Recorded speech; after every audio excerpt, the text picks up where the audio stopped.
جب آپ مولا کے بارے میں پڑھیں گے پھر آپ کو پتہ چلے گا کہ امام سے کیسے توسل کیا جاتا ہے، امام سے کیسے قریب ہوا جاتا ہے، امام ہے کیا۔ کہتے ہیں کہ 11ویں امام کے زمانے میں ایک شیعہ ابو نصر وہ مولا امام عسکری علیہ السلام کی خدمت میں حاضر ہوا۔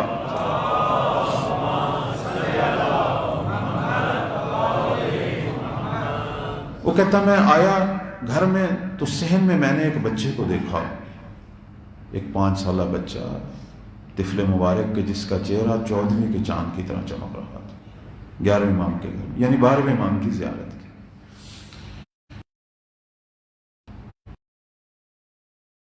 جواب دیا۔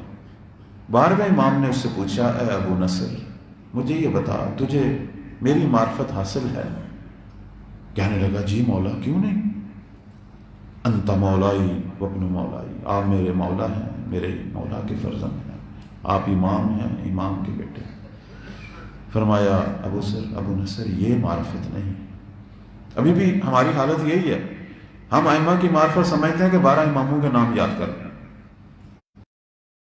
جن کا منبر پہ زیادہ ذکر ہے ان کے بارے میں تھوڑی سی معلومات زیادہ ہیں، بعض اماموں کا صرف نام کا پتہ ہے، باقی المیہ ہے۔ اللہ نے ہمیں ایسی عظیم ہستیاں دی۔ مجھے یاد ہے میں ایک جگہ پہ گیا تو خود لوگوں نے بتایا کہ ہم نے امام بارگاہ کے باہر نام لکھے تھے تو ایک سنی عالم نے آ کے ہماری تصحیح کروائی ہے کہ آپ نے یہ امام کا نام غلط لکھا، اس کو ایسے کریں۔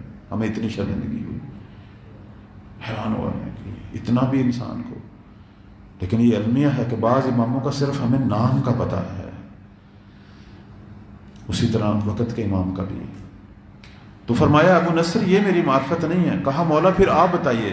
فرمایا اگر مجھے پہچاننا ہے تو اس طرح پہچانو، انا خاتم الاوصیاء وبی یدفع اللہ عز وجل البلاء من اہلی و شیعتی۔